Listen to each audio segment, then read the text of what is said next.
નમસ્કાર મિત્રો, ગુજરાતી વાર્તા યુટ્યુબ ચેનલમાં તમારું સ્વાગત છે। એક ગામમાં 4 મિત્રો રહેતા હતા। આ ચારેય અત્યંત લોભી અને ચોર હતા। તેઓ ઈચ્છતા હતા કે અમારી પાસે કોઈ કામ ન હોય અને ખાવા પીવા રહેવા માટે બધું જ હોય। 4માંથી સૌથી મોટો ખૂબ જ હોશિયાર અને બુદ્ધિશાળી હતો। તેણે લોકોને મૂર્ખ બનાવીને પૈસા કમાવવાની વિચિત્ર રીત જણાવી। તેણે કહ્યું કે અમે બીજા ગામમાં જઈશું, ત્યાંના લોકો અમારા માટે અજાણ્યા હશે અને અમે તેમના માટે અજાણ્યા રહીશું। અમે ગામના શ્રીમંત લોકો પાસે જઈશું અને જૂઠી વાર્તાઓ કહીશું, તેથી થોડા પૈસા મળશે। ત્રણેય મિત્રો આ પદ્ધતિ માટે સંમત થયા। તેથી બીજા દિવસે 4 મિત્રો નીકળીને એક ગામમાં પહોંચ્યા। તેઓ ત્યાંના અમીર લોકો પાસે જઈને અજીબો ગરીબ અને ખોટી વાર્તાઓ રચતા અને ક્યારેક જ્યારે તેઓ તેમના જુલ્મનું વર્ણન કરતા ત્યારે તેઓ તેમને પૈસા આપતા। જ્યારે આ 4 ગામના અમીર લોકોને સારી રીતે લૂંટી લેતા અને ગામના લોકો તેમની ચાલાકી અને ચાલાકીને સમજી જતા, ત્યારે તેઓ તે ગામથી બીજા ગામમાં ભાગી જતા અને ત્યાંના લોકોને મૂર્ખ બનાવવા લાગ્યા। આ રીતે તેણે ઘણી સંપત્તિ એકઠી કરી હતી અને તેઓ જૂઠું બોલવામાં માહેર હતા। એકવાર આ 4 જણ આ રીતે પ્રવાસ કરીને દૂર એક ગામમાં પહોંચ્યા। ત્યાં એક હોટલમાં તેઓએ જોયું કે એક ખૂણામાં એક શ્રીમંત વેપારી બેઠો હતો। તેની આસપાસ તેની કિંમતી ચીજ વસ્તુઓ પણ પડી હતી અને વેપારીઓ ઘણા મોંઘા કપડાં પહેર્યા હતા। વેપારીને જોઈને ચારેયના મોંમાં પાણી ભરાઈ ગયા અને બધા વિચારવા લાગ્યા કે કોઈ રીતે આ વેપારીની બધી મિલકત આપણને મળી જશે।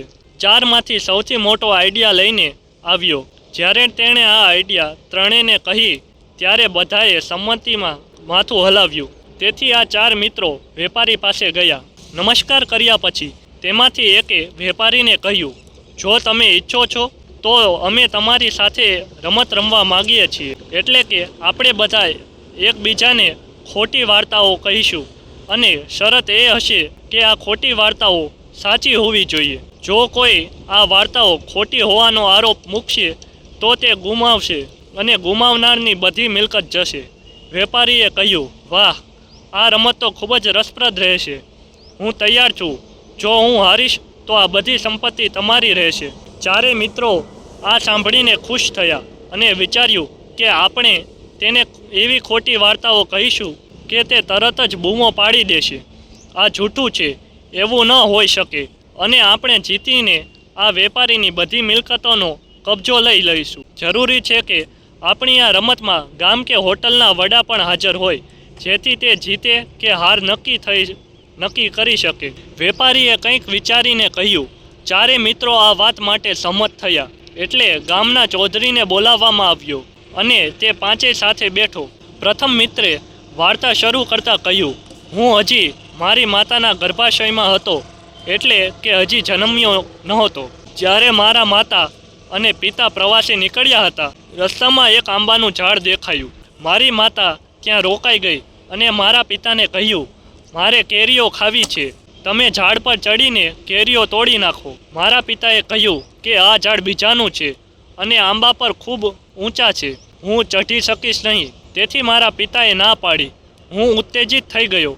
હું છુપાઈને માતાના ગર્ભમાંથી બહાર આવ્યો અને એક ઝાડ પર ચઢી એક કેરી તોડીને માતાની સામે મૂકી અને પાછો ગર્ભમાં ગયો। મારી માતા પોતાની સામે કેરી જોઈને ખૂબ ખુશ થઈ અને તેને સ્વાદથી ખાવા લાગી। વાર્તા કહ્યા પછી પ્રથમ મિત્રએ વેપારી સામે પ્રશ્નાર્થ નજરે જોયું। વેપારીએ કહ્યું, વાહ, શું સરસ સ્ટોરી! આ સ્ટોરી જૂઠ કેવી રીતે હોઈ શકે?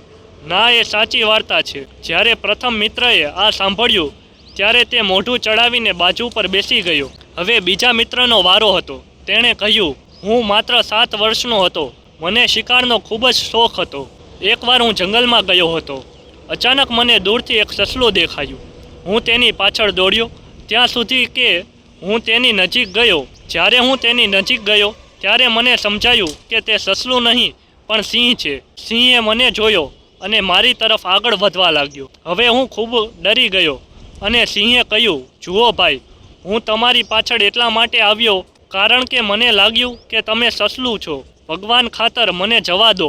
પણ સિંહ મારી વાત ન સાંભળી અને બૂમો પાડવા લાગ્યો। મને પણ ગુસ્સો આવ્યો અને મેં સિંહને જોરથી થપ્પડ મારી. સિંહ ત્યાં જ 2 ટુકડામાં મરી ગયો. મહાન, શું બહાદુરી! માણસે એવો બહાદુર હોવો જોઈએ. આ વાર્તા સંપૂર્ણપણે ખોટી ન હોઈ શકે. બીજા મિત્રની વાત સાંભળીને વેપારી તેના વખાણ કર્યા અને કહ્યું, હવે વાર્તા કહેનાર 2 મિત્રોએ ગુપ્ત રીતે આંખ મીચીને તેના ત્રીજા સાથીને કહ્યું કે કોઈ એવી ક્રોધની ખોટી વાર્તા કહી છે કે વેપારી તરત જ તેને જૂઠું માની લેશે. તો ત્રીજો મિત્ર કહેવા લાગ્યો, મને માછીમારીનો બહુ શોખ હતો. તે સમયે હું માત્ર 1 વર્ષનો હતો. એક દિવસ હું નદી કિનારે ગયો હતો અને ત્યાં પાણીમાં ઝાડ નાખીને બેઠો હતો. ઘણા કલાકો સુધી ઝાડ લગાવ્યા પછી પણ એક પણ માછલી ઝાડમાં આવી ન હતી. તેણે કહ્યું કે અમે 3-4 દિવસથી એક પણ માછલી જોઈ નથી.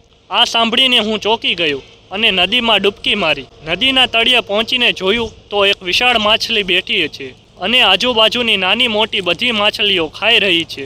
આ જોઈને મને આ મોટી માછલી પર ખૂબ ગુસ્સો આવ્યો. મેં માછલીને એક જોરદાર મુક્કો આપીને ત્યાં ઢગલો કર્યો. પછી હું નદીના તળિયે બેસીને ત્યાં આગ લગાવી અને માછલીને રાંધીને ખાધી અને નદીમાંથી પાછો આવ્યો અને મારો સામાન લઈને ઘરે ચાલ્યો ગયો. ત્રીજાએ વાર્તા કહી અને આશાભરી નજરે વેપારી તરફ જોયું. વેપારીએ કહ્યું, ખૂબ જ સારી વાર્તા છે.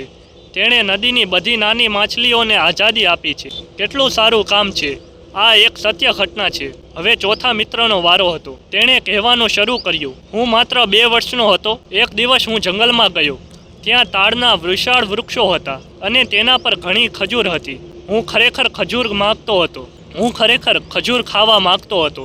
તેથી હું એક ઝાડ પર ચઢી ગયો અને મારી ખજૂર ખાધી. જ્યારે મેં ઝાડ પરથી નીચે જવાનો પ્રયત્ન કર્યો ત્યારે મને લાગ્યું કે હું નીચે પડી જઈશ. ઝાડ પરથી નીચે કેવી રીતે ઉતરવું તે હું ભૂલી ગયો હતો. હું ઝાડ પર બેઠો. સાંજ પડી ત્યાં સુધી અચાનક મારા મનમાં એક વિચાર આવ્યો કે કેમ ન ગામમાંથી સીડી લાવીને નીચે ઉતરું. તેથી હું ગામમાં ગયો. ત્યાંથી એક સીડી લઈને તેને એક ઝાડની સામે મૂકી અને તેમાંથી નીચે ઉતરી ગયો. હવે 4 મિત્રોએ આશાભરી નજરે વેપારી સામે જોયું કે હવે તે ચોક્કસ કહેશે, ના, આ વાર્તા ખોટી છે. પણ વેપારીએ આગળ વધીને ચોથા સાથે હાથ મિલાવ્યું અને કહ્યું, તને કેવું સરસ મન મળ્યું છે.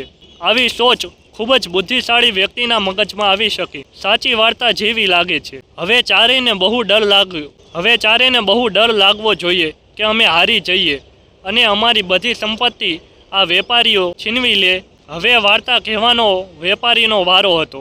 વેપારીએ કહ્યું, મેં ઘણા વર્ષો પહેલાં એક સુંદર બગીચો લગાવ્યો હતો. આ બગીચામાં એક અત્યંત દુર્લભ સુવર્ણ વૃક્ષ હતું. મેં તેની સારી કાળજી લીધી અને દરરોજ તેને પાણી પીવડાવ્યું.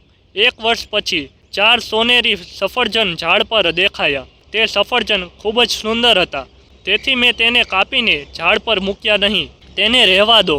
એક દિવસ હું મારા બગીચામાં કામ કરી રહ્યો હતો ત્યારે અચાનક આ સફરજનમાંથી એક માણસ બહાર આવ્યા. આ 4 માણસો મારા બગીચાના ઝાડમાંથી નીકળ્યા હોવાથી મેં તેમને મારા ગુલામ બનાવીને કામ પર લગાવ્યા. પણ આ 4 સફરજન ખૂબ જ નકામા હતા અને કામચોર. એક દિવસ આ 4 ભાગી ગયા અને ભગવાનનો આભાર માનું આજે એ 4 ગુલામો મારી સામે બેઠા છે. આ વાર્તા સાંભળીને 4 મિત્રો ચોંકી ગયા.